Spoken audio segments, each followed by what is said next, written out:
Cash only. And we don't do tabs for walk-ins. The woman behind the front desk didn't look up when she said it. She was shuffling papers, doing that thing where you make yourself look very busy so you don't have to make eye contact with someone you've already decided isn't worth your time. Elton Fairweather set his duffel bag down on the marble floor. Slowly, he'd driven 4 hours from Thunder Bay to get here. He wasn't in a rush. "I'm not asking for a tab," he said. "I'm asking for my key." She looked up then, took him in, the worn canvas jacket, the scuffed boots with road salt still caked along the seams, the duffel bag that had seen better decades. Outside, December had turned King Street West into a gray blur of slush and exhaust. Fairweather looked like a man who had walked through all of it. "Sir." She said the word the way some people say sir, not as a courtesy, but as a warning. The Ashford is a 4-star property. If you're looking for accommodation in your budget range, there's a Super 8 about 6 blocks north. He didn't flinch, didn't raise his voice, just reached into the inside pocket of that beat-up jacket and pulled out a folded piece of paper. He set it on the desk between them, smoothed it once with his thumb and slid it forward. She picked it up, read it, set it back down. "I'll need to verify this with management," she said. "That's fine." Fairweather pulled out the chair beside the desk, the one clearly meant for guests, and sat down. "I'll wait." Her name was Petra Cole, 26 years old, 2 years into her front desk career at the Ashford Grand, and proud of it. She'd learned the business from a woman named Sandra, who had worked luxury hospitality for 30 years and whose philosophy could be summarized simply: the lobby tells the story. Every detail, the flowers, the lighting, the posture of the staff, the caliber of the guests visible from the entrance, sent a message to every person who walked through the door. The Ashford was not a hotel for everyone. That wasn't elitism, Sandra used to say. That was brand integrity. Petra had absorbed this completely. What Sandra had never taught her, what no one at the Ashford had ever fit to clarify, was how to tell the difference between a man who couldn't afford the room and a man who'd already bought the building. She walked back to the manager's office and knocked. "Come." Reginald Stowe looked up from his monitor. Stowe had been general manager of the Ashford Grand for 11 years. He'd cultivated the place the way some men cultivate a reputation. Carefully, defensively, with a deep suspicion of anything that threatened the picture he'd built. He had strong opinions about the lobby, the floral arrangements, the thread count in the suites, and the kind of clientele he wanted photographed arriving for weekend retreats. Petra handed him the paper. Stowe read it. His face didn't change exactly, but something behind his eyes went very still. "Where is he?" "Waiting at the desk. And his luggage. 1 bag. A duffel." Stowe straightened his jacket. "I'll handle this." What Petra didn't know, and what Stowe was only now beginning to understand, was that Elton Fairweather had spent the last 18 months buying things.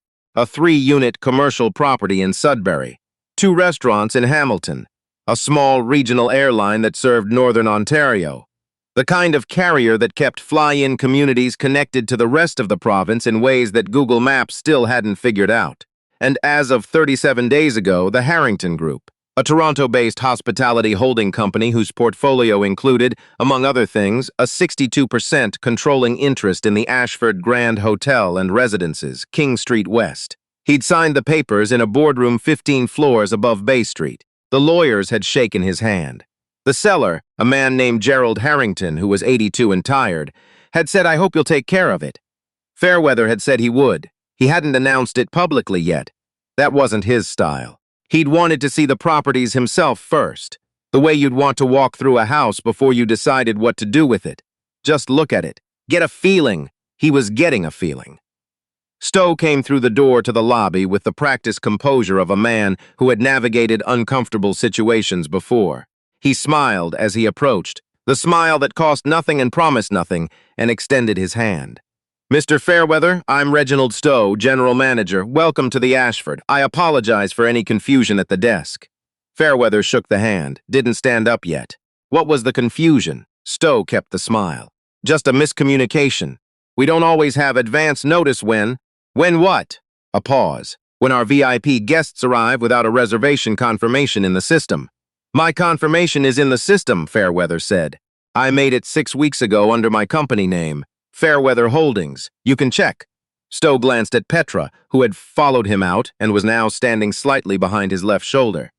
She went back to the desk, typed. Her face changed. It was there, had been there for 6 weeks. Suite 1408. 3 nights. Corporate rate.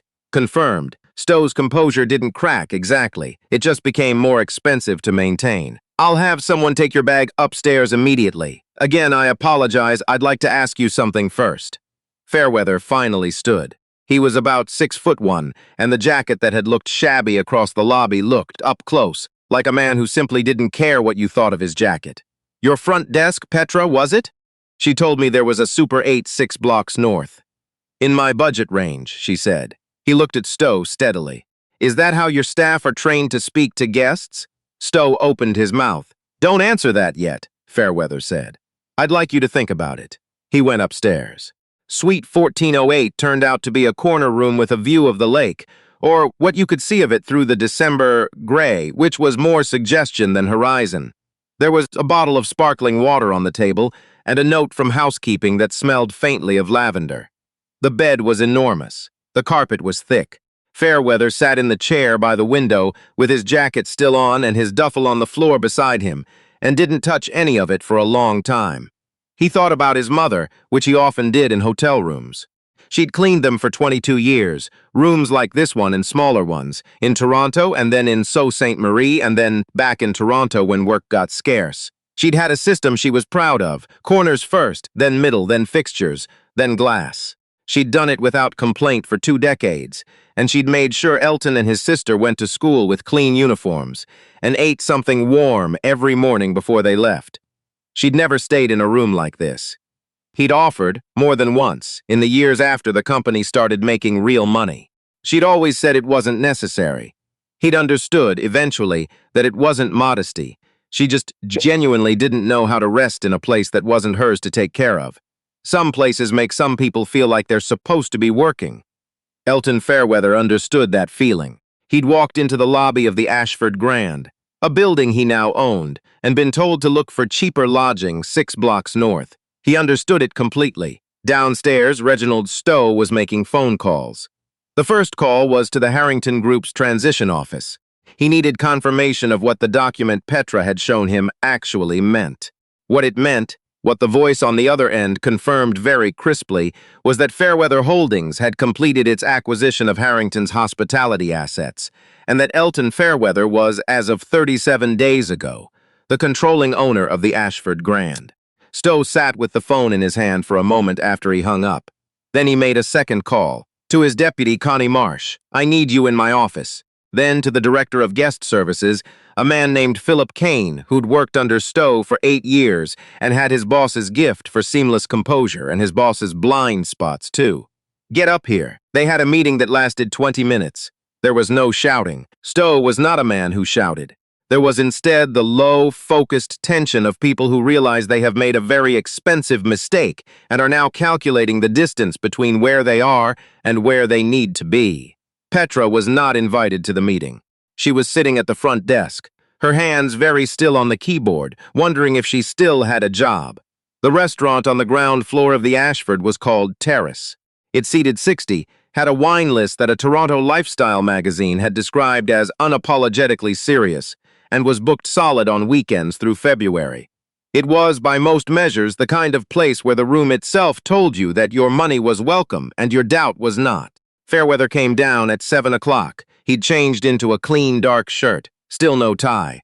Still the same boots, now wiped down. He took a table by the window and ordered the lake trout and a glass of whatever the sommelier thought was interesting. The sommelier, a woman in her 40s named Deb, who had been working the floor since before Stowe arrived, brought a Niagara Riesling and said nothing unnecessary. He appreciated that. He was halfway through the fish when a man stopped at the table. Not Stowe. Younger.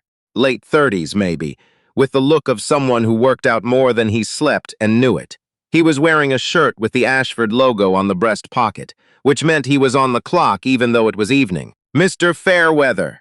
He didn't extend a hand. I'm Kyle, Assistant Director of Operations. Kyle, Fairweather said.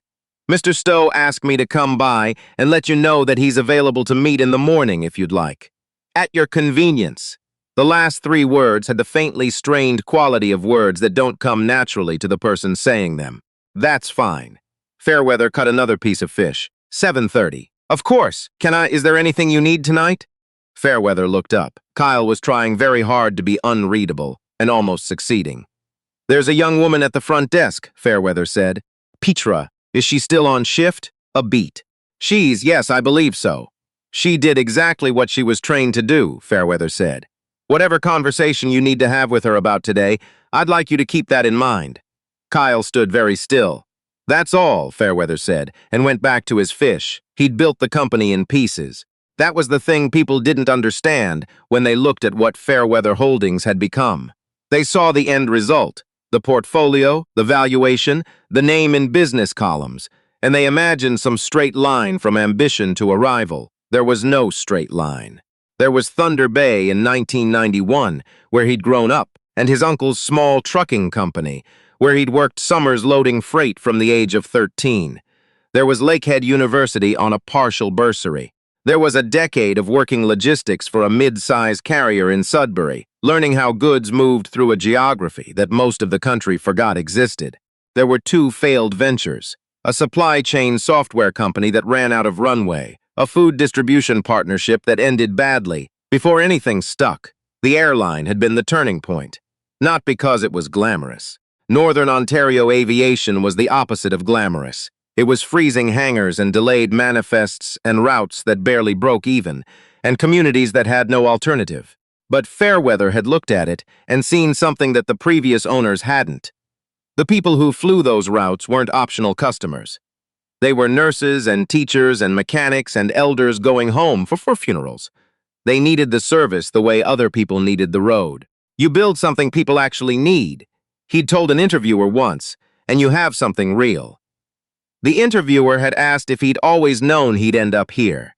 He'd laughed. He'd said he'd just kept moving forward and tried not to get distracted by the people who thought they already knew what he was. He thought about that now, lying in the enormous bed in Suite 1408, with the lights of the city blurred by the window frost. Try not to get distracted by the people who think they already know what you are. Easy to say, harder on the particular days to do. The meeting the next morning was at 7:30 sharp. Stowe arrived with Connie Marsh and a tray of coffee that no one asked for.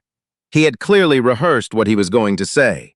You could tell because he said it too smoothly.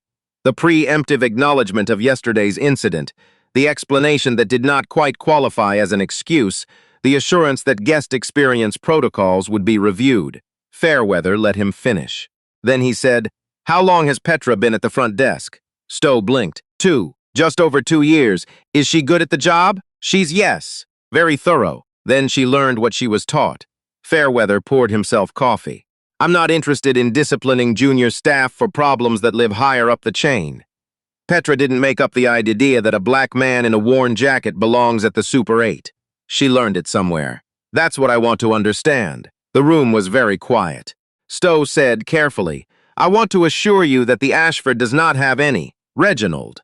Fairweather said the name with a kind of patience that was worse than impatience. "I own this building. I'm not a guest you need to reassure. I'm the person who needs to decide whether the people running it understand what I'm building here and what I'm not." He looked at Stowe. He looked at Marsh. Neither of them spoke. "I'm going to spend 3 days here," he said. "I'm going to eat in the restaurant and walk the floors and sit in the lobby and watch how this place operates. Not as an inspector. As someone trying to understand whether the culture in this building is something I want to carry forward or something I need to rebuild from the foundation." He picked up his coffee. "Whatever you were planning to do this week, I'd appreciate it if you did it the way you'd do it if no one was watching. Because I'm going to be paying attention to that." He stood. "That's all for now." On his second morning, Fairweather came down early, 6:15 too early for the breakfast crowd, and sat at the bar with the coffee. The kitchen staff were drinking between prep tasks.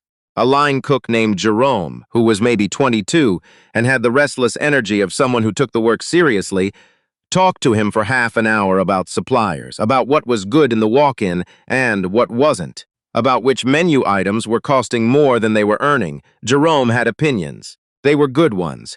Fairweather didn't say who he was.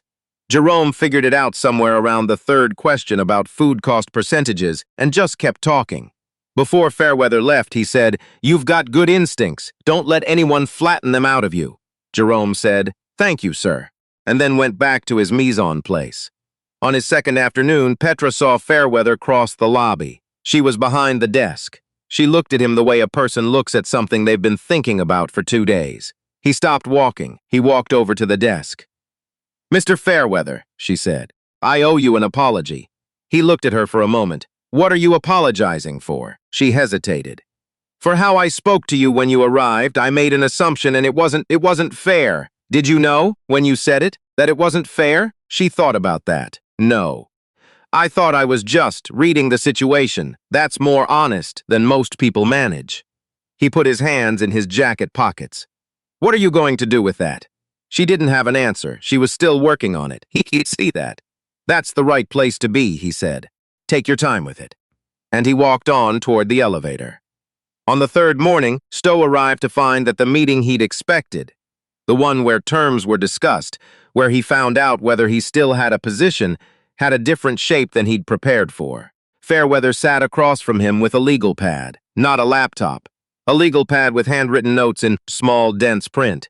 "I've made some observations," he said. He went through them. The housekeeping rotation that was understaffed on Tuesdays, the sommelier, Deb, who was worth more than she was being paid, the sous chef whose food cost instincts were better than the head chef's, the front desk training manual, which Fairweather had asked to read, and which had in its section on guest assessments some language that was, carefully worded was the phrase he used, in ways that rewarded certain assumptions. He did not tell Stowe he was fired.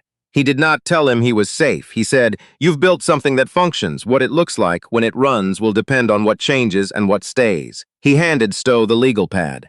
"I want a response to each of these within 10 days. Not proposals, plans, timelines, responsible parties, metrics. If you don't know how to address something on that list, tell me that directly rather than giving me a document that sounds like it does." Stowe took the pad. "Yes, one more thing." Fairweather leaned back in his chair. "Petra goes on the fast-track development program. If you don't have one, create one. She's going to be good at this work. I want to make sure the building she gets good at it in is one she's actually proud of." Stowe didn't say anything for a moment. Then he said, "I'll take care of it." "Good." Fairweather stood. "I'm checking out at noon. I'll be back in 6 weeks." He was in the elevator when his phone buzzed. His assistant in Thunder Bay. 3 messages about the Sudbury property and one from his sister, Yvonne, who texted at unpredictable hours when she had something on her mind. This one said, "How's the city?" Not a question. Yvonne rarely asked questions. She made statements and waited. He wrote back, "Cold. Hotel was interesting." She sent a single emoji, a face with one eyebrow raised. He pocketed the phone and watched the floor numbers count down. In the lobby, Petra was at the desk. The morning light came through the tall windows in long, pale bars across the marble floor. A couple was checking in, matching luggage, the confident ease of frequent travelers. Petra was smiling at them, doing the thing that good hospitality people do, where the attention is fully there, fully present, like there is no one else in the room. Fairweather picked up his duffel. He crossed the lobby. He nodded to Petra as he passed, and she nodded back, and that was all. Just the quiet acknowledgement between two people who understand that something has shifted, even if neither of them could name exactly what. He pushed through the glass door and out onto King Street, where the December air hit him like a door slamming. And he stood for a moment on the sidewalk with the city moving around him, taxis and cyclists, and people with their collars up against the cold.